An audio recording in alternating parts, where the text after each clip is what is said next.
오늘은 하나님의 징계와 구원의 섭리라는 제목입니다. 여러분, 성경은요 온통 구원에 관한 이야기입니다. 그렇죠? 구원받지 못하면 소용없습니다. 성경은 죄에 관한 이야기를 하고 있고 그 죄로 인해서 멸망해가는 이 땅, 이 세상, 성경의 계시록에 보면 결과적으로 마지막에는 이 땅이 다 멸망하고 하늘에서 새 하늘과 새 땅이 내려온다고 합니다. 여러분, 좋지 않으세요? 인상이 별로네. 목사님, 나는 여기가 더 좋은데 뭐 하려고 내려옵니까? 새 하늘과 새 땅이. 표정이 그런 표정인 것 같은데 아니죠? 자, 그래서 성경 이야기는 거기 새 하늘과 새 땅에 들어갈 수 있는 사람은 누굴까요? 예수 믿는 사람이 들어가는 거예요. 예수를 어떻게 믿어요? 찐으로 믿어야 돼. 그냥 믿는 거 아니에요. 입술로 믿고 뭐 내 생각으로 믿고 그런 게 아니에요. 여러분, 내가 누구를 믿는다면 그걸 100% 믿는 게 정상 아닌가요? 그렇죠? 얘가 내 아들이면 내 아들임을 내가 믿잖아요. 그럼 죽었다 깨어나도 얘는 내 아들이에요. 그게 진짜 백의 믿음 아닌가요? 여러분은 자기들 자녀에 대해서는 정확한 믿음을 가지고 있음에도 불구하고 내가 하나님의 자녀인 것을 믿지를 못해요. 세상 사람들이 다 그래요. 그러니까 버린 자식들이 되는 거예요. 우리가 하늘나라 갈 때는 하나님의 찐 자녀로 받아들여진 자만이 가는 거예요. 아멘. 그러니까 이 성경은 전부 다 구원 얘기라고, 한마디로 얘기하면. 그럼 우리가 누구한테 구원을 주시겠어요? 하나님 말씀을 잘 듣는 자에게 구원을 주셔요. 그러니까 우리가 때때로 이 세상에 살다 보면 힘들 때도 있고 또 위로받고 싶을 때도 있지만은 그래요. 또 유혹에 넘어지기도 하고 죄의 유혹에 막 넘어져가지고 어쩔 줄을 모르고 실패를 거듭하고 시련을 하고 그 다음에 고난을 막 거듭 하는데 결과적으로는 그게 사실 하나의 과정이에요. 여러분, 그래서 이렇게 철로 역정이라는 그 책에 보면은 천국 가는 길에 보면은 온갖 도사리고 있는 여정이 험난하단 말이에요. 쉬운 게 아니에요. 쉬우면 다 들어가지요. 그래서 성경이 뭐라고 그랬습니까? 여러분, 이 예수님 믿는 길이 좁은 길이에요. 좁은 길, 좁은 문. 너희는 좁은 문으로 들어가라. 구원의 길은 좁은 문이래요. 누구나가 다 가는 대로가 아니란 말이에요. 거기는 고속도로처럼 길이 쫙 열려 있는데 좁은 길은 막 꼬불꼬불 이렇게 가는 거예요. 잘못 밟으면 낭떠러지 떨어지는 길이에요. 그런데 성경에는 그런 길을 가래요. 그래서 우리 하나님께서 그런 길을 가는 자에게는 뭘 주시냐 합니까? 위로를 주신대요. 할렐루야. 여러분, 신앙생활 하다 위로 받고 싶으시죠? 하나님의 위로가 오늘 이 자리에 충만히 있기를 축복합니다. 그런데 위로받을 자의 자격이 뭡니까? 위로받을 행동을 해야 위로를 받지요. 지 맛대로 사는데 뭔 위로를 받겠어요? 그죠? 하나님은 오늘 그 위로를 말씀을 통해서 주신다고요. 어떤 말씀이냐? 고린도 교회에 관한 이야기입니다. 여러분, 고린도에도 교회가 있었어요. 지금 고린도라는, 성경에서 고린도전서, 고린도후서 나오는데 이 고린도라는 지역은 지금 그리스 아시죠? 지금 그리스입니다. 터키 옆에 있는 그리스. 그래서 그 그리스에 보면은 남부에 항구 도시가 있어요. 항구 도시 특징이 뭡니까? 상업이 발달하고 온갖 문물들이 들어왔다 나갔다. 남자는 배, 여자는 항구. 그 노래도 있죠. 늘 물산이 왔다 갔다 하는 데예요. 그러다 보니까는 그런 도시가 타락하기 쉬워요, 안 쉬워요? 쉽죠. 그 고린도 교회가 너무나 타락한 거예요. 그 여러분들 그리스 로마 신화에 보면은 가장 대표적으로 나오는 지역이 바로 고린도 지역이에요. 이 고린도에서 아프로디테 신전이 있었고 아폴론 신전이 있었어요. 여러분, 우주선 발사하시죠? 아폴로 10호, 그죠? 하늘에 쏘아올랐던 그 아폴로, 태양신이라는 얘기입니다. 그 태양신이 그 고린도 지역에서 많이 나왔는데, 여러분 그린티아 조암이라는 이 그리스 말이 있어요. 헬라어입니다. 고린티아 조암이라는 이 말은 무슨 말이냐니까 그리스어로, 헬라어로 매춘 행위를 하다 이런 뜻입니다. 고린도 지역이 뭐가 행했다고? 매춘 행위가 굉장히 많았다는 얘기입니다. 지금도 고린티아 조암이라는 그리스가 있는데 그 뜻은, 원래 뜻은 매춘 행위를 하다 이런 뜻이래요. 그럴 정도로 그 고린도 지역이 아주 문란한, 성적으로 문란한 도시였대요. 자, 그런데 오늘 우리가 읽었던 게 지금 고린도전서 5장이에요.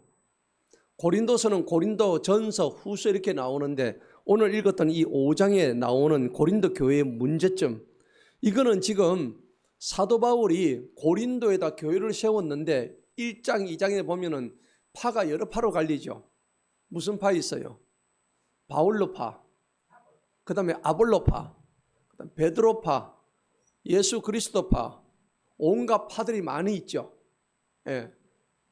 그래서 이 많은 파들이 교회 내에 분열을 가져왔다는 얘기입니다. 물론 고린도 교회가 장점도 있었어요. 고린도 교회는 여러분들 보니까는 다양한 은사가 풍부했죠. 고린도 교회 안에 보면 방언의 은사, 통변의 은사, 사랑의 은사 많이 있었어요. 그런 영적 은사가 아주 풍부했다니까요. 저도 우리 교회가 그런 고린도 교회처럼 영적 은사가 풍부한 교회가 되기를 축복합니다. 그러니까 여러분들 그런 은사를 사모해야 되는 거예요. 어쨌든 바울이 고린도 교회를 갖다가 이 개척하기 위해서 굉장히 애를 썼어요. 그럼에도 불구하고 고린도 교회는 이와 같이 분열과 파당이 아주 심했어요. 여러분 교회 안에서 분열과 파당이 있으면 되겠습니까? 아니죠. 나는 저 목사님 파다, 나는 저 장로님 파다, 나는 저 전도사님 파다, 나는 저 집사님 파다, 이런 거 안 됩니다. 교회 안에서. 고린도 교회에서 이렇게 했다고요. 아주 안 좋은 겁니다. 그리고 이제 또 고린도 교회 문제가 뭐 있었냐니까 오늘 이야기처럼 가족 간에 근친 상간이 있었다니까요. 아주 이게 문제가 되는 겁니다. 음행과 부도덕한 행위가 그 고린도 교회 안에 만연했다는 겁니다. 그리고 영적으로 미성숙했습니다. 교인들이, 신도들이 영적으로 미성숙했어요. 십자가의 도가 뭔지에 대해서 정확히 몰랐어요. 이걸 제대로 안 가르쳐줘서 그런지. 여러분들은 어떻습니까? 십자가의 도가 뭐라고 생각하세요? 여러분 예수님 좋아하세요? 아멘이 별로 없네. 오늘따라 대답이 별로 없네. 여러분 예수님 좋아하십니까? 좋아하시면 예수님이 가신 길로 가야 되겠죠. 그럼 예수님의 길이 호화로운 길이었어요? 아주 고통의 길이었어요? 고통의 길을 여러분들 가시겠다는데 그거 가능합니까? 예수님 가신 길은 십자가의 죽음의 길이었어요. 우리가 그 길로 가야 된다는데 여러분들 아멘 했는데 어떻게 가시겠어요? 얼마나 힘이 들까요? 우리가 입술로는 예수님의 길을 따라가겠다 해놓고 실제로는 예수님과는 전혀 반대의 길을 가고 있잖아요. 고린도 교인들이 이거를 오해를 했어요. 십자가의 도를 오해를 했다고요. 저들은 육적인 부분만 생각을 했어요. 자기들이 육적으로 잘 되는 거, 육신적으로 뭔가 호강하고 또 돈이 많고 이게 전부인 줄 알았어요. 아무것도 아니에요. 하나님이 하면 훅 불어버리면 그거 아무것도 아니에요.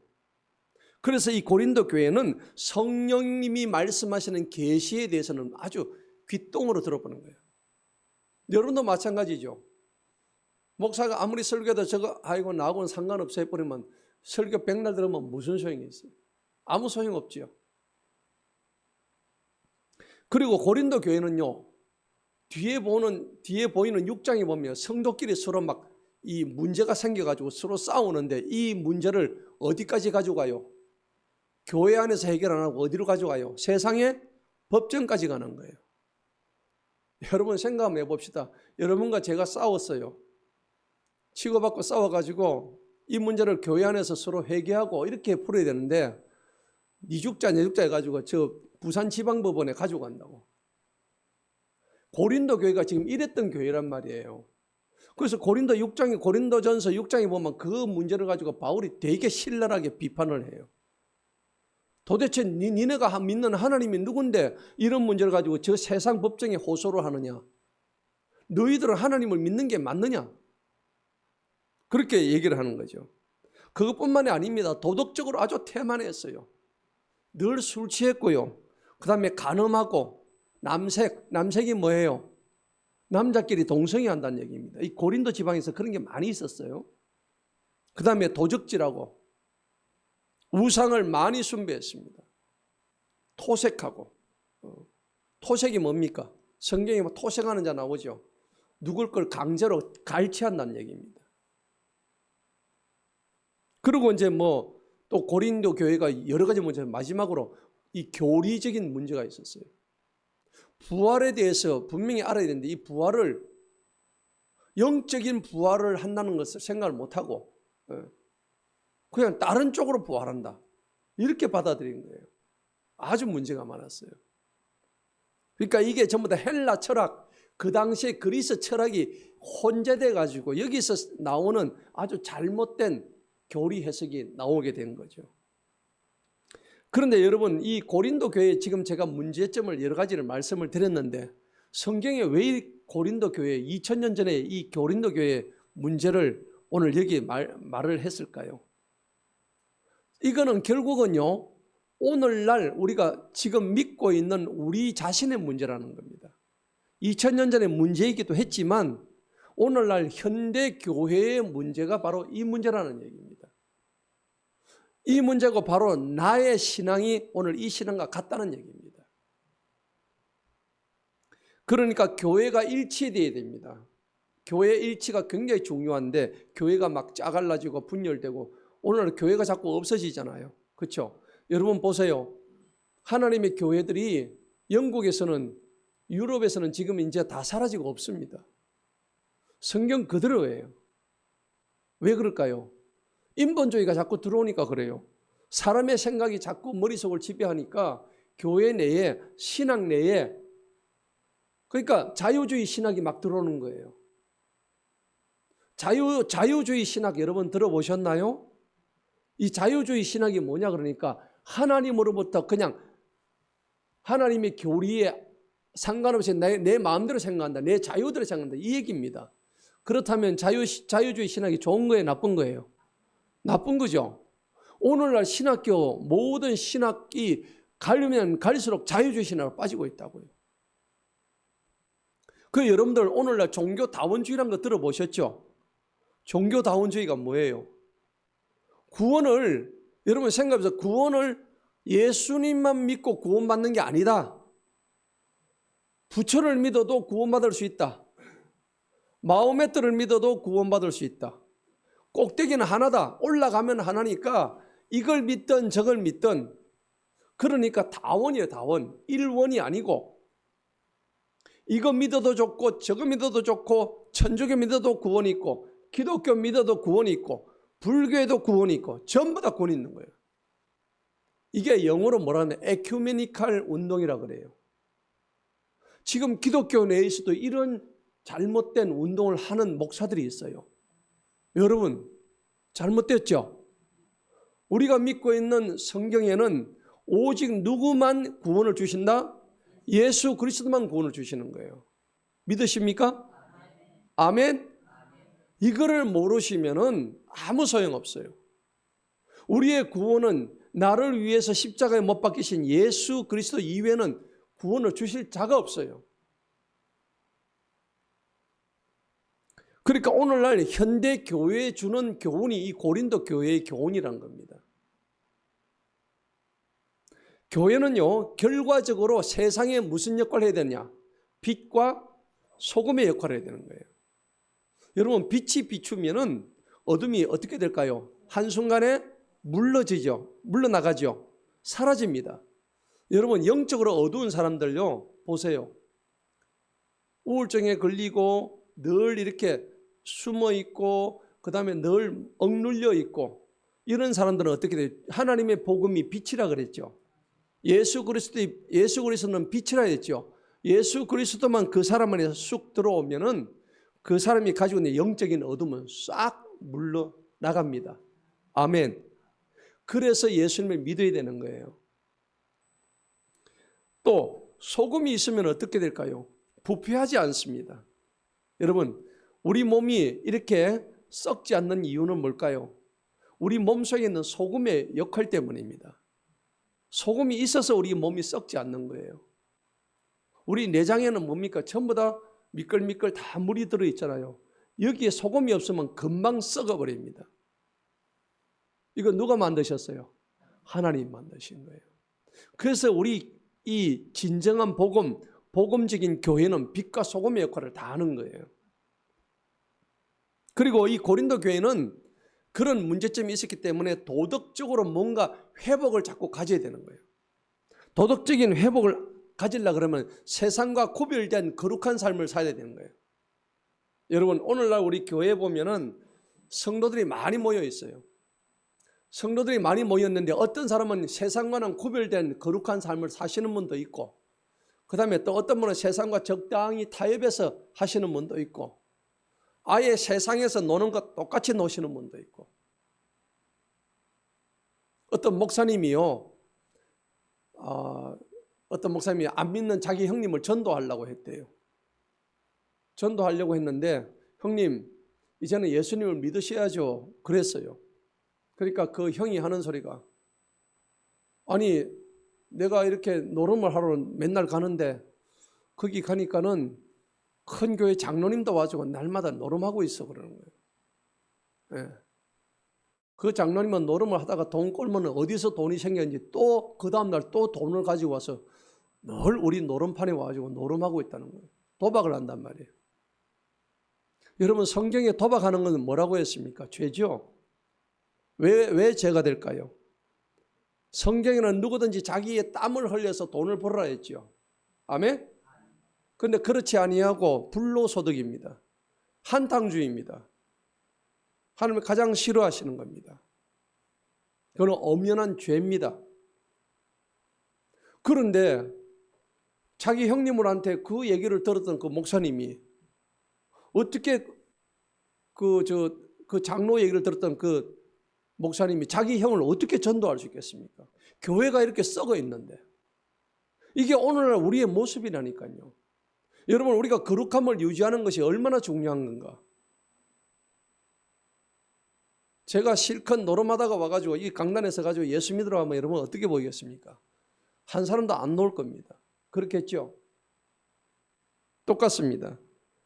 우리가 이 고린도 교회처럼 문제가 많이 있는 이 교회에서 우리가 어떻게 해야 되느냐?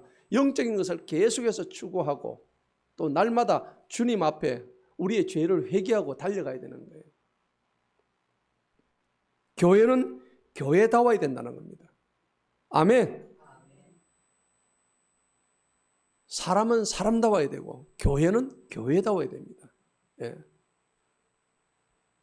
자, 그래서 이 고린도 교회라는 것은 결국 현대 교회, 바로 우리들의 모습을 얘기하는 건데, 오늘 본문 고린도전서 5장을 보시면은 이 제기된 문제가 뭐냐 그러니까 교회 안에서 있어서는 안 되는 근친상간이 있다는 얘기예요.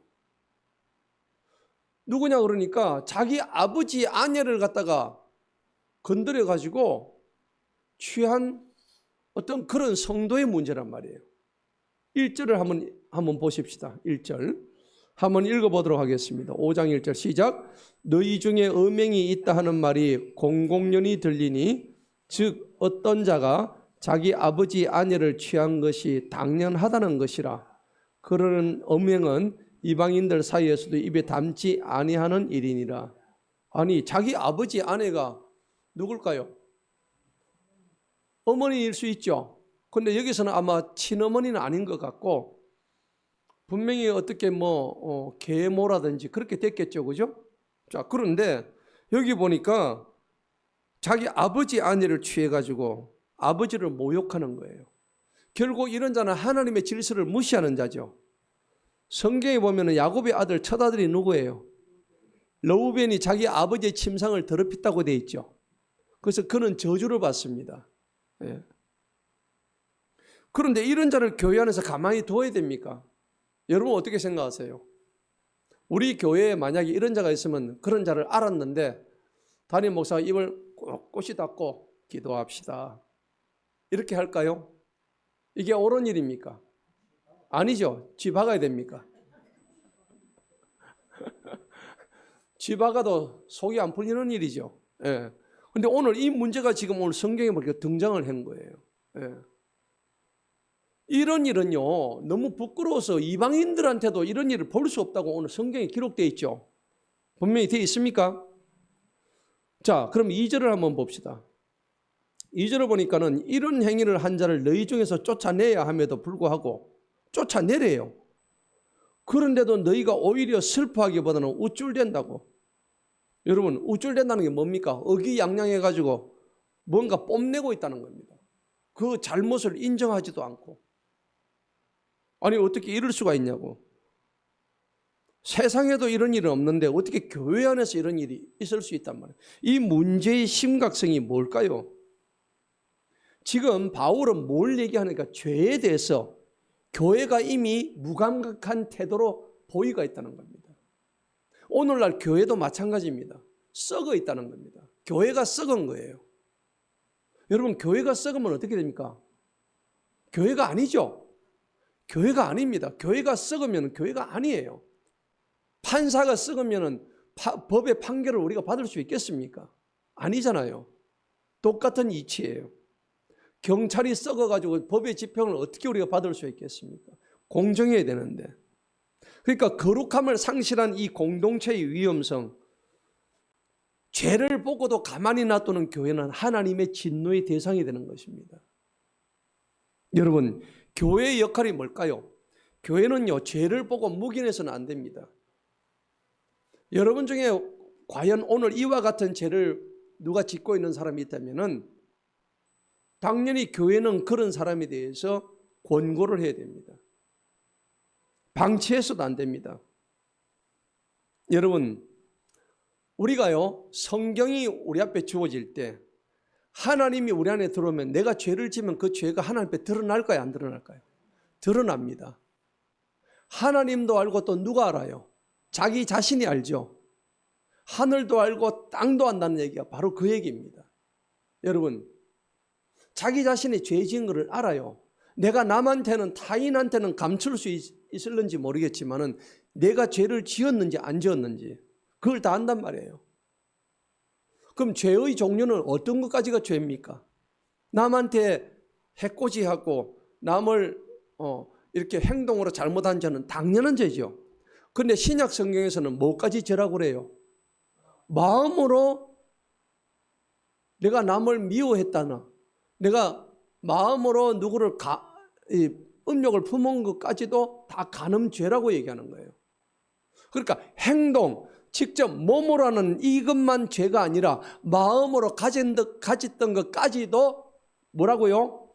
죄라고 얘기하는 거예요. 여러분, 이 말씀이 공감하십니까? 참 공감은 하는데 우리는 수도 없이 그런 죄를 짓잖아요. 지어요, 안 지어요? 너무 많이 짓습니다. 자, 그래서 교회는요, 이 감춘 죄를 하나님 앞에 드러내는 것이 교회입니다. 뭘 통해서요? 하나님의 말씀을 통해서. 오늘 이러한 설교를 통해서 저와 여러분의 감춘 나의 죄를 드러내게 하시는 게 이 교회가 하는 역할이라고요. 교회가 너무 중요하죠. 그런데 고린도 교회는 이런 걸 지금 못하고 있다는 얘기입니다. 하나님의 책망이 계속 이루어진다는 겁니다. 그래서 그럼 죄를 깨달아가 뭐 하게요? 죄를 깨달아가지고 다시 한번 회개하도록 만드는 거예요. 그래서 이 어그러진 공동체가 다시 한번 회복할 수 있도록 거룩함을 유지할 수 있도록 만들어주는 것이 교회의 역할이란 겁니다. 그래서 죄를 해결하려는 노력이 교회 안에서 이루어져야 되고요. 그 노력을 했음에도 불구하고 그 노력이 제대로 안 될 때는 하나님께서 뭘 주십니까? 징계를 주시는 거예요. 여러분, 징계가 필요할까요? 안 할까요? 대답이 없으시네. 죄는 지어도 나는 징계는 받기 싫다. 그런 거 없습니다. 여러분, 죄를 지으면 징계를 받는 게 마땅하죠. 이 땅에서도 마찬가지 아닙니까? 여러분 죄를 남의 물건을 훔치면 맡아가지고 과자 하나를 훔치면 징계 받아야 돼요? 안 받아야 돼요? 그걸 아주 봐줍시다 그러면 어떻게 될까요? 저 사람만 봐줄 수 있습니까? 이 사람도 봐주고 저 옆에 있는 사람 다 봐주면 이 나라의 질서는 어떻게 됩니까? 완전 무너지죠. 그러면 징계해야 돼? 안 해야 돼요? 해야 돼? 안 해야 돼요? 확실히 얘기하세요. 징계해야 됩니까? 아멘. 이 땅에서도 징계를 하는데 하나님의 교회 안에서 이러한 일이 일어나는데 하나님이 징계를 안 하시겠어요?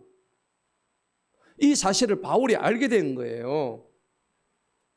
그래서 죄를 해결하는 노력과 때로는 징계를 통해서 궁극적으로 이 징계는 뭐합니까? 징계를 준다는 것은 때리잡아서 죽인다는 얘기입니까? 아니면 바로 가게 한다는 얘기입니까? 바로 가게 한다는 의미예요. 여러분 생각해 보세요. 내 아들 녀석이 하도 말을 안 들어요. 아버지가 그러면은 이놈이 밖에 나가면 늘 싸우고 오고 남의 물건 문방구 가지고 지옥에나 훔쳐오고 이러면 여러분들 아이고 잘했다 내 새끼 이렇게 합니까? 에? 아니죠. 이놈의 새끼 말이야. 이 바늘 도둑이 소독된다면서 당장 뭐 가져옵니까? 해초리 가져오죠. 저 해초리 많이 맞았어요 저도.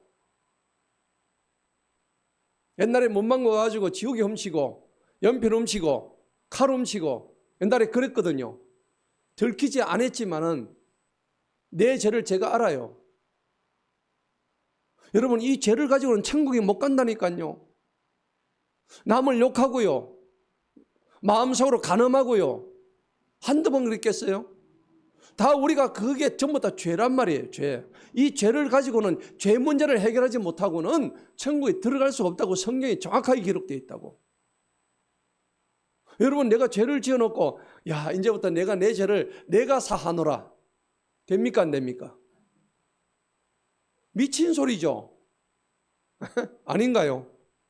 자기가 죄를 지어놓고 자기가 죄를 사한대요. 그런 거 없습니다. 우리에게 죄사함을 주시는 분은 오직 누구세요? 예수 그리스도밖에 없습니다. 아멘. 그래서 궁극적으로 징계를 하는 목적은 뭐냐니까 그 사람의 잘못을 알려주고 때로는 매를 들어서 두드려 패서 그래가지고 네가 잘못했지. 예, 아버지 제가 잘못해서 다시는 그러지 않겠습니다. 라고 해서 그 아이를 바른 길로 옮겨가는 거예요.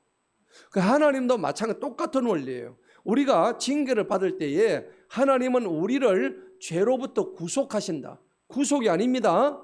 구속과 구속은 다릅니다. 우리를 죄에서 완전히 구속하시기 위해서 그래서 우리를 불러주시는 거예요.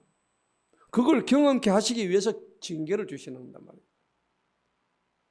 자, 그러면은 사도 바울은 이제 이 고린도 교회 이 문제를 소문 듣고 다 알아낸 거예요.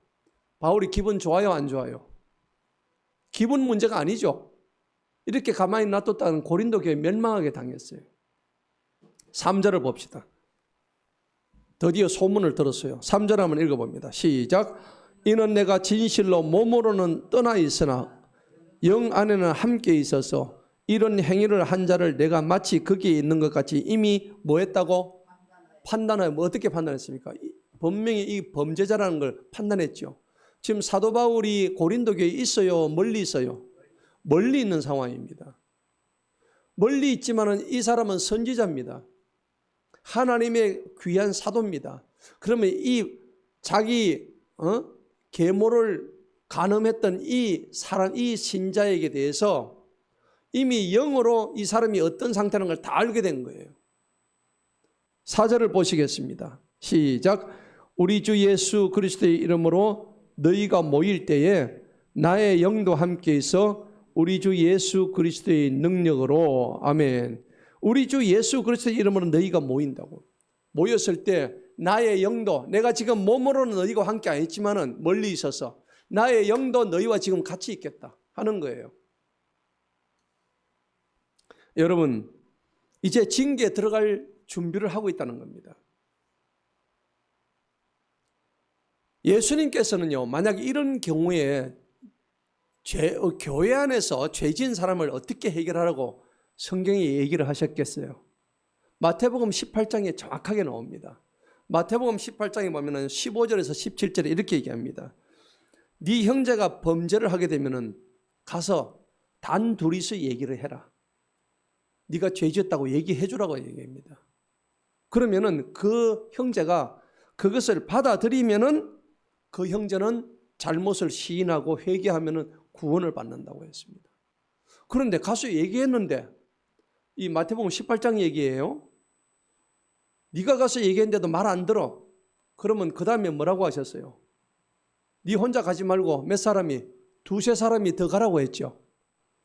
그 사람을 찾아가서 두세 사람이 가가지고 증인이 돼서 다시 한번 얘기하라고 합니다. 확실히 얘기하라. 그런데 그 두세 사람 가서 얘기했는데도 말을 안 들으면은 그때 뭐라고요? 교회 가지고 말을 해라고 합니다. 그래서 예수님이 직접 하신 말씀이에요. 그래도 그 교회의 말을 듣지 않으면 너는 그를 이방인처럼 여기라. 세리같이 여기라. 여러분 그 말씀이 기억나죠? 네. 이게 교회의 역할인 거예요. 먼저 개인적인 접근을 강조하고 난 다음에 전체적인 회개를 촉구하는 게 예수님이 제시하는 하나의 방법이란 말이에요. 여러분 기억하세요. 옆에 누가 죄를 지으면 여러분들 가지고 개인적으로 얘기하세요. 집사님 이러시면 안 됩니다. 조용히 좋은 말로. 말 안 듣죠? 그러면 그 다음날 권사님들 두 분 데려가세요. 얘기도 했는데 또 안 들어. 또 계속 그런 죄를 지어. 그 다음에는 어떻게 해야 되나고? 교회 와서 담임 목사한테 얘기를 해야 되는 거야. 목사님, 저 인간이 말을 안 듣습니다. 계속해서 계속 저 죄를 짓고 있습니다. 그러면 담임 목사가 교회에서 뭐라고 할까요? 성도님 이렇게 하시면 안 됩니다. 집사님 이렇게 하시면 안 됩니다. 얘기하겠죠. 그래도 말을 안 들으면 어떻게 해요? 이방인처럼 여기고 쫓아버리는 겁니다. 출교하는 겁니다. 출회하는 겁니다. 교회에서 나가는 걸 출회라 그래요.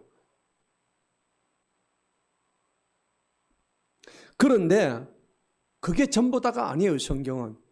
교회는 회개를 촉구도 하기도 하지만은 사랑과 인내로 기다리라고 합니다. 할렐루야. 교회가 징계도 할 수 있지만은 단순한 처벌을 하지 말고 그 사람이 회복할 수 있도록 계속 거기다가 초점을 맞추라는 얘기입니다. 갈라디아서 6장 1절에 그 말씀이 있어요. 뭐라고 되어 있냐면 형제들아 만일 어떤 사람이 무슨 범죄에 빠지면은 너희는 온유한 마음으로 그 사람을 바로 잡아라. 무슨 마음으로? 온유한 마음으로 가서 말 잘해라는 겁니다. 그리고 네 자신도 그러한 시험에 빠지지 않도록 너도 조심해라. 아시겠죠? 너도 똑같이 그 사람처럼 되지 않는 너도 그렇게 될 수밖에 없는 인간이 너도 조심해라 이 얘기입니다. 그러면서 고린도서 13장에 가면 무슨 말씀입니까? 사랑은 뭐합니까? 언제나 오래 참는데요. 오래 참고 언제나 온유하고 언제나 시기하지 아니하고 자랑도 안 하고 교만도 하지 않고 사랑을 언제나 끝까지 기다려주고 참고 인내한다. 그게 사랑의 본질이라는 겁니다. 여러분 보세요. 하나님이 저와 여러분을 기다려주지 않았다면 우리는 어떻게 됐을까요? 이미 박살났을 사람이에요. 오늘 이 자리에 와가지고 이 목사의 설교도 들을 수 없는 지경에 처해졌을 거예요. 그런데 오늘 여기 이 자리에 앉아 있는 것마다 여러분 축복된 사람인 줄 믿으시기 바랍니다. 이 자리에 앉아 있는 것마다 복이에요. 그러니까 그들이 회개하고 주님 앞에 돌아올 수 있도록 기다리는 게 너무 중요하다는 겁니다. 예수님이 이 땅에 오신 이유가 뭘까요? 마태복음 18장에 보면은 잃어버린 길 잃은 한 마리 양을 위해서 오셨다고 그랬어요. 그 양이 누구예요? 바로 나와 같은 존재예요. 그래서 길을 잃지 않는 99마리 양보다 길 잃고 헤매고 있는 방황하고 있는 한 마리 그 양을 위해서 내가 왔다고 말씀을 하시는 거예요. 예수님이 직접 하신 말씀이에요. 마태복음 18장 11절에서. 자, 그러면 돌아와야 되는데도 교회 내에서 지속적으로 범죄를 하면 어떻게 할까요?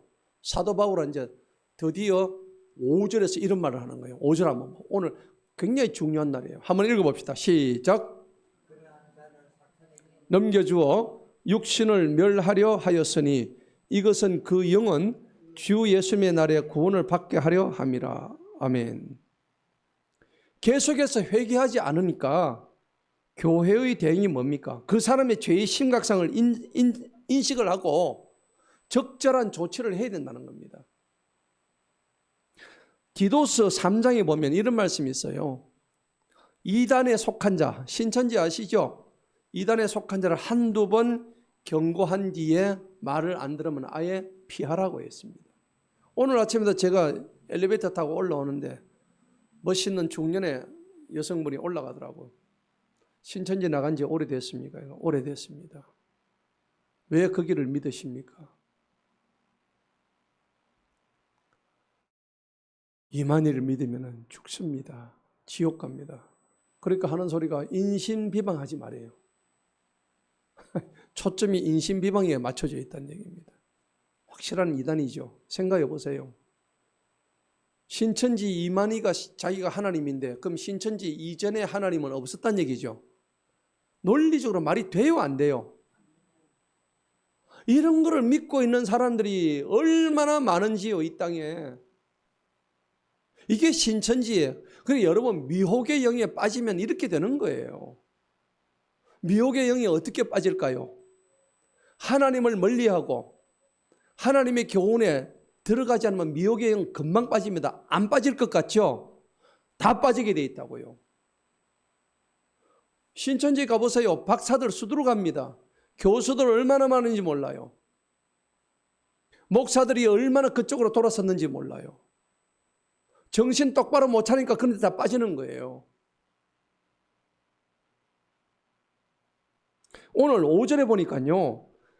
그 음행한 그 사람한테 자기 계모하고 간음을 한 그 사람을 오늘 누구한테 넘겨주라고 그랬어요? 네? 사탄한테 넘겨주래요. 사탄한테. 자기 계모하고 간음을 저지른 그 사람을 사탄에게 넘겨줘가지고 육신을 어떻게 해요? 멸한다는 게 뭡니까? 죽여버린다는 얘기입니다. 죽여버리게 하였으니 이것은 그 영은 주 예수님의 날에 뭘 받아요? 이 대목에서 여러분 어떻게 생각하죠? 뭔가 좀 이상하지 않아요? 육은 죽여버리는데 영은 뭐 한다고?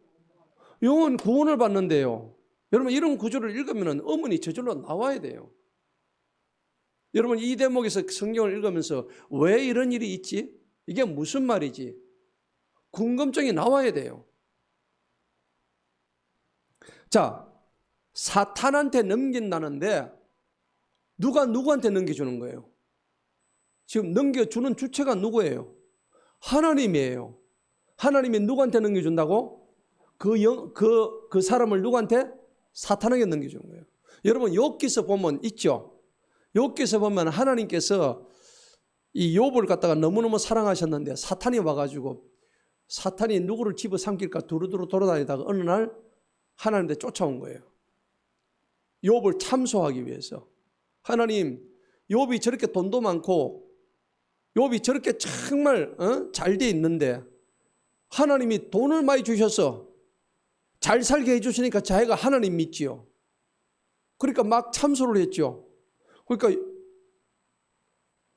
하나님 뭐라고 하세요? 그래? 아니야. 쟤는 나를 진정으로 믿어. 그러니까 사탄이 뭐라 그래요? 에이 하나님 그 거짓말하지 마세요. 쟤는 하나님한테 물질을 많이 받으니까 하나님 섬기지. 하나님의 물질 뺏어가 보세요. 하나님이 지 새끼들 다 잡아가 죽여버리세요. 욥이 하나님 욕하는지 안 두고 보세요. 하고 거짓 참소를 막 하는 거예요. 그랬죠? 이 성경에 나와 있는 얘기야. 그러니까 하나님 뭐라고 하세요? 그래? 좋다 그러면은 네가 욥의 생명은 건드리지 말고 네 나머지 알아서 해라. 그랬죠? 그래서 욥의 생명은 놔두고 욥의 자녀가 몇 명? 10명을 다 죽여버리죠. 사탄이. 그 다음에 욥의 재산이 그 당시에 재벌이었어. 동방의 제일 부자였단 말이에요. 오늘날로 치면 재벌이란 말이에요. 그런데 그 엄청난 부를 갖다가 한 방에 날려버리게 하신 거예요. 이 정도 되니까는 욥이 이제부터 하나님을 원망해야 되는 게 정상이죠. 아니 도대체 하나님 내한테 무슨 악감정에서 이렇게 내한테 이런 일을 하십니까? 이렇게 하는 게 정상 아니에요. 그런데 욥이 오히려 하나님을 원망하는 것이 아니라 그 전에 또 사건이 또 있었어. 몸에 피부 암에 걸린 거야. 암에. 여러분 저도 옛날에 피부염 걸렸는데 피부에 진물 나는 거 아시죠? 저는 옛날에 악성 피부염에 한번 걸려본 적이 있어요. 초등학교 때인가 중학교 때. 얼마나 끓건지 막 온몸에 피가 날 정도였어요. 그 욥이 걸렸던 그 피부 저도 한번 걸려봤다고. 몸에 진물 나는 거 여러분 잘 모르시죠? 온몸에 악창이 난 거예요. 욥이 그러한 지금 이게 저기 돼가지고 기와장으로 자기 피부를 얼마나 건지러웠으면 이거 빡빡 끓는 거예요. 피가 막 철철 나는 거예요. 저거 마누라가 그걸 보고 있다가 도대체 당신 믿는 하나님 어디 있냐고. 차라리 하나님 욕하고 죽어보라고. 그랬죠. 그런데 욥이 그때 뭐라고 얘기합니까? 주신 이도 하나님이요. 가져가시는 이도 하나님인데 내가 어찌 하나님을 원망할 수 있겠냐고. 여러분 이게 신앙이에요. 여러분 지금 만약 가지고 있는 거 한 내 10분의 1이라도 한 뺏겨보세요. 하나님 원망하지 않겠어요? 여러분 자녀를 하나님이 만약에 사탄을 통해서 한번 건드려 보세요. 내가 하나님 믿을 것 같아요? 다음 주부터 교회 안 옵니다. 여러분 우리 자신을 똑똑히 보자고요. 그런데 오늘 사도 바울이 이걸 갖다가 이 간음한 자에게 사탄한테 넘겨주래요. 그래가지고 육신을 멸해버리라는 겁니다. 그런데 이 자는요 사실은 예수를 믿은 사람이에요? 안 믿은 사람이에요? 믿은 사람이에요. 아니 예수 믿은 자가 어떻게 자기 계모하고 간음을 해? 할 수 있어요 없어요? 있어요. 예수 믿는데도 그렇다니까. 여러분 예수 믿고 난 뒤에 죄 지어요 안 지어요? 짓죠? 안 지은 분? 예수 믿고 난 뒤에 나 죄를 한 번도 지어본 적이 없다. 우리는 날마다 짓잖아요. 전혀 그런 표정 아니네. 예수 믿고 나는 전혀 죄 지어본 적이 없다는 그런 표정들이네. 아니에요. 우리는 날마다 지어요. 숨만 쉬어도 죄 지어요. 입만 열면 죄야. 이게 우리 현주소라니까. 그러면 예수를 믿는다는 게 여러분 뭘 뜻합니까? 예수를 믿으면 뭘 받아요? 구원받죠? 아멘. 성령 받고 구원받는 거 아닙니까? 그런데 구원받고 난 이후에 이 죄는 그러면 무슨 죄예요 이거? 죽을 죄입니까? 살 죄입니까? 회개하면 살 죄예요. 지옥 안 갈 죄라고요 이 죄는. 예수님을 제대로 믿으면 그 이후 구원받고 난 이후에 죄를 지어도 지옥에 안 간다 이 말이에요. 문제는 지금 내가 예수를 제대로 믿고 있느냐 안 믿고 있느냐 이게 지금 문제란 말이에요. 여러분 그만큼 믿음이 중요해요. 예수 믿는 게 중요해요. 믿음의 제일 첫째 조건이 뭘까요?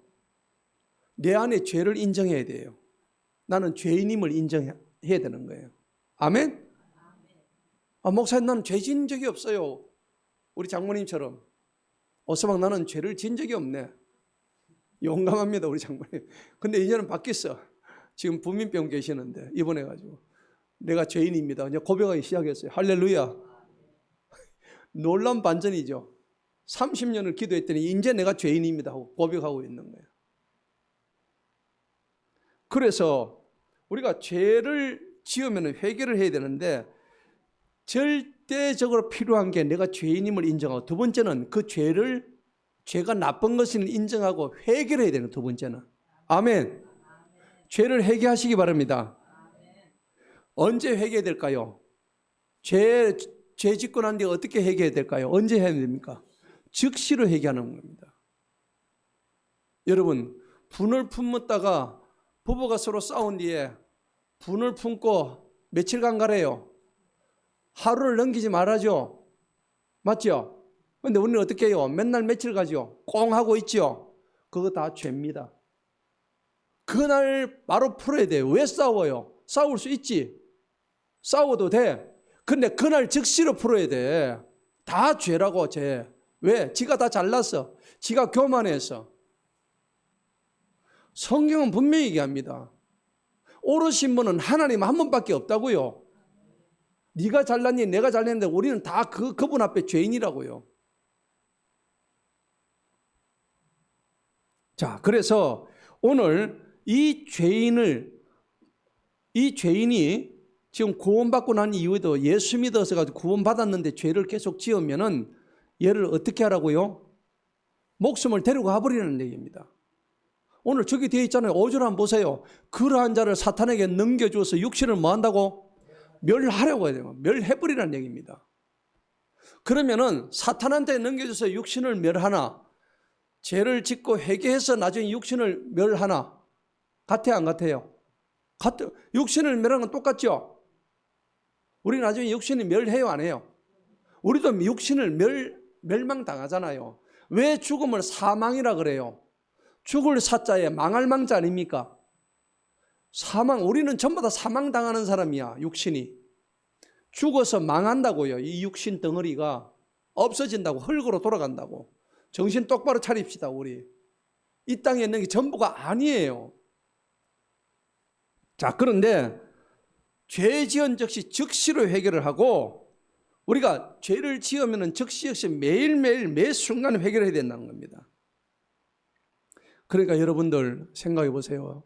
우리가 구원받고 난 이후에 죄를 지으면은 그것도 계속 아무 생각 없이 계속 죄를 지으면 하나님이 어떻게 하세요? 우리의 목숨을 데려가신다는 거예요. 어차피 죽을 것만 잘 데려갔다 이렇게 하실래요? 그거 아니잖아요. 의인은 장수한다 되어 있다고 성경에. 예. 자, 이 말은 하나님 앞에서 계속해서 구원받았음에도 불구하고 계속해서 죄 짓는 사람이 있죠. 하나님의 육신을 멸하십니다. 오늘 저 성경 내용이 바로 그 내용이에요. 그러면 육신을 멸하기도 하지만은 하나님은 깨닫게 하기 위해서 징계를 내리세요. 저게 지금 징계거든요. 그런데 그 영혼은 구원받아야 안 받아요? 구원받습니다. 놀랍죠? 자, 그래서 이 말씀은요, 심판전까지는 우리는 누구도 몰라요. 그분의 심판대 앞에서는 그날까지 그분의 생명책에 기록된 우리의 모든 말과 행위들, 이게 심판전까지는 구원받을 수 없다는 그런 말씀인데, 그 주 예수님의 날이 언제냐? 오늘 저기 주 예수님의 날은 언제냐니까, 우리가 예수님을 믿는 날이 주 예수님의 날이에요. 할렐루야. 여러분 주 예수님을 언제 믿었습니까? 여러분 다 다르죠? 10년 전에 예수님 믿은 사람도 있고, 5년 전에 믿은 사람도 있고, 30년 전에 믿은 사람도 있고. 예수님 잘 믿었는데 하나님 어느 날 데려가 버리셔. 왜 그럴까요? 계속 죄 짓지 말라고. 여러분, 예수님의 날은요, 사도행전 16장 31절 말씀이에요. 주 예수를 믿으라. 그리하면 너와 내 집이 뭘 받아요? 구원을 받으리라. 아멘. 예수님 믿으면 뭘 받는다고? 구원 받는다고. 예수님 믿으시길 축복합니다. 예수님 믿으시기 바랍니다. 예수님 믿어야 구원 받습니다.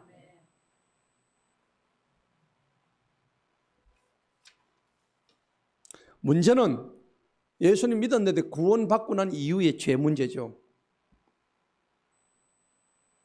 바울도요, 고린도전서 9장 27절에 보면은 자기도 이미 구원받았잖아요. 구원받았는데 계속적으로 일어나오는 옛 습관, 여러분 옛 습관 있어요 없어요? 다 있죠. 옛 모습 있죠.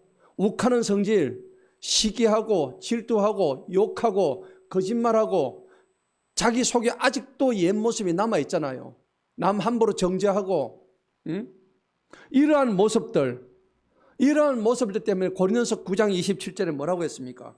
오히려 내가 내 몸을 억제하여 복종하게 함은 내가 어떻게 해서든지 다른 사람에게 복음을 전한 후에 내 자신이 버림을 받지 않게 하려 함이니라 그랬단 말이에요. 이 말이 무슨 말씀입니까? 실컷 남을 다 전도해놓고 남을 구원받게 해놓고 정작 자기 자신은 옛 모습이 올라와가지고 버림을 받는다는 얘기입니다. 버림받는 날 구원 못 받는다는 얘기가 아니고 하나님이 데려가 버리신다는 얘기입니다. 이걸 바울은 걱정했다고. 그럴 정도로. 그런데 여기서 중요한 게 있습니다.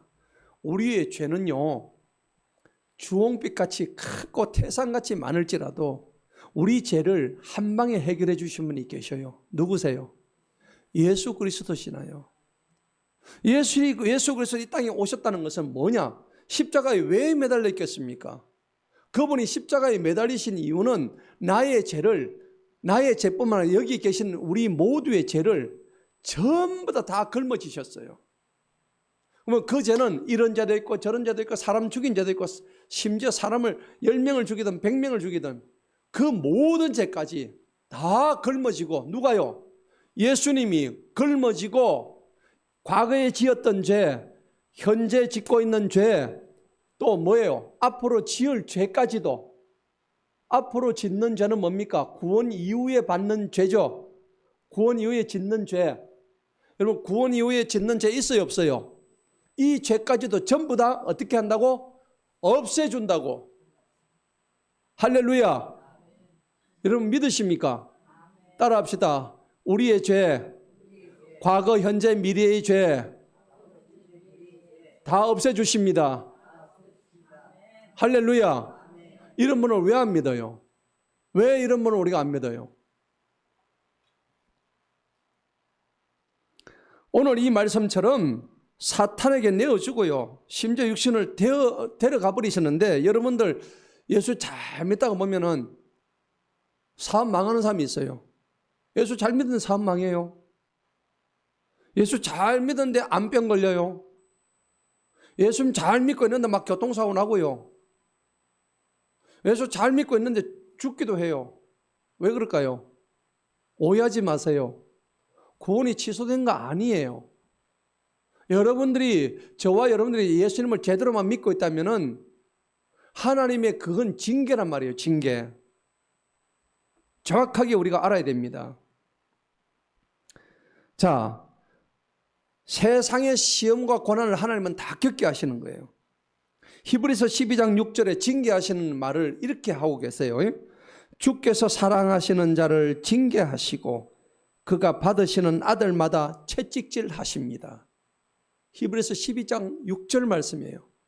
하나님이 사랑하시는 자를 징계하시고 채찍질 하신대요. 당연하죠?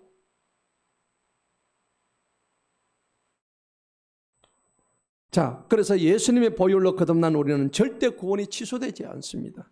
이것만 해도 감사하죠? 우리 구원 취소되지 않는 것만 해도 감사하죠?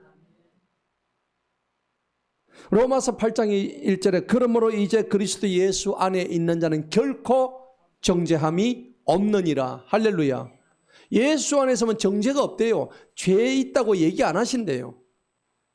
근데 예수 밖에 있으면 어떻게 돼요? 죄 덩어리라고. 육신의 멸망을 당하는 사람은 계속 죄를 짓지 않도록 하시는 하나님의 뜻이 있습니다. 한 번 구원은 영원한 구원이고, 그래서 우리가 구원받고 난 이유는 죄와는 피 흘리기까지 싸워서 이기라고 성경은 말씀하고 있습니다. 여러분 아나니와 삽비라 아시죠? 사도행전 5장에 보면 나오죠. 저들이 베드로 앞에 가가지고 자기들이 산 그 땅이 있었는데 그 땅값에 얼마를 감추고 가가지고 거기서 고백을 했죠. 그런데 거기에서 바로 죽어버립니다. 베드로 앞에서 죽어버려요. 성령님을 속였다고 해야죠. 바로 죽죠. 그런데 여러분 아나니와 삽비라가 뭐 구원을 받았는지 안 받았는지 성경에 무슨 언급이 전혀 없습니다. 구원의 여부는 최종적으로 하나님만이 아시는 거예요. 만약에 오늘 이 공식으로 대입을 하자면은 그가 진정한 신도였다면은 설령 그렇게 죽임을 당했다 하더라도 육신의 소멸을 가져온다 하더라도 그는 구원받아서 천국에 갔을 것입니다. 그런데 만약에 그렇지 않고 제대로 예수님을 안 믿었고 그런 행동을 했다면 그는 천국에 들어가 있지 못할 것입니다. 성경의 구원의 조건은 믿음과 회개가 가장 중요한 것입니다. 여러분 그래서 성경에 보면요 여러 사람들 징계 많이 당합니다. 아담과 하와는 어떤 징계 당합니까? 나중에 가가지고 남자는 죽도록 일해야 되는 징계, 여자는 뭐요? 애 낳는, 고통스럽게 애 낳는 징계를 받아요. 다윗은 바세바를 간음하고 어떤 징계 받습니까? 피가 그 집에서 떠나지 않죠. 칼이, 그죠? 칼이 나타나가지고 계속 죽이고 자녀들이 정상적인 자녀가 없습니다. 요나는 어떻습니까? 도망가다가 하나님이 가지 말아야 했던 그 다시스로 가지 말고 니느웨로 가라는데 그 말 안 듣다가 어떻게 되고 고래 뱃속에 들어가죠. 그 징계를 받아요. 이스라엘 백성은 어떻습니까? 원망하고 불평하지만 늘 입속에서 원망은 불평하다가 불과 한 열흘 만에 갈 수 있는 땅을 갖다가 40년을 갖다 광야에서 그렇게 징계를 받았단 말이에요. 그랬잖아요. 여러분, 그러니까 우리가 징계받는 것을 우리가 두려워하지 말고 감사해야 됩니다. 할렐루야. 징계받을 때는 하나님이 나를 사랑하시는구나. 히브리서 12장 6절 말씀처럼 그걸 꼭 기억하시기 바랍니다. 오늘 말씀의 결론입니다. 하나님은 우리가 징계받을 때 그냥 징계 주기 위한 징계가 아닙니다. 우리를 바로 잡아가시려고 하는 거예요. 바로 바른 길로 가게 하기 위한 징계입니다. 그러니까 그 목적이 있기 때문에 여러분 오늘 이 설교도 여러분들은 뭐 나무라기 위해서 그런 게 아닙니다. 오해하지 마세요. 하나님은 사랑이십니다. 하나님은 구원이십니다. 하나님은 우리를 위한 위로가 되십니다. 우리는 그분께 감사해야 되는 거예요. 입만 열면 감사가 터져나와야 되는 거예요. 매 순간순간마다 감사가, 여러분 마귀가 제일 싫어하는 게 감사예요. 감사 많이 하는 사람들 마귀가 들어붙을 수가 없어. 코가 깨지도 감사, 똥 밟아도 감사. 여러분 머리 안 깨진 게 감사죠. 안 그렇습니까? 모든 것이 감사가 되는 거예요. 오늘 결론적으로 고린도전서 5장에서 바울이 주장한 구원의 섭리는 뭐냐? 하나님의 징계와 구원의 섭리가 뭐냐? 징계를 통해서 회개할 수 있도록 주심에 감사하십시다. 요한계시록 3장 19절에 뭐라고 했냐? 내가 사랑하는 자를 책망하고 징계한다고 되어 있습니다. 하나님이 뭐하는 자를? 여러분 사랑합니까 안 합니까? 하나님이 하죠. 그러니까 계시록 3장 19절에 그런 자를 책망하고 징계한다고 되어 있다고. 하나님의 징계받을 때 여러분들 왜 나한테 이런 징계가 왔는지 염려하지 마세요. 그러므로 열심을 내어서 너희는 회개하라. 계시록 3장 19절에 명백하게 기록이 되어 있습니다. 여러분 그리고 육신의 고통을 통해서 영의 구원이 주어졌음에 감사하시기 바랍니다. 내 육신에 설령 멸망당한다 할지라도 내 영은 구원받을 수 있음에 감사하시기 바랍니다. 그래서 로마서 8장 28절에 하나님을 사랑하는 자 곧 그 뜻대로 부르심을 입은 자는 모든 것이 합력하여 뭘 이뤄요? 선을 이룬다고 기록이 되어 있습니다.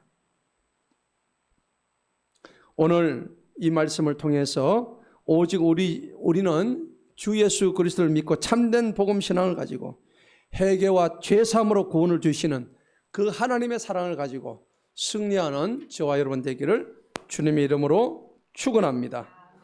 기도하겠습니다. 하나님 아버지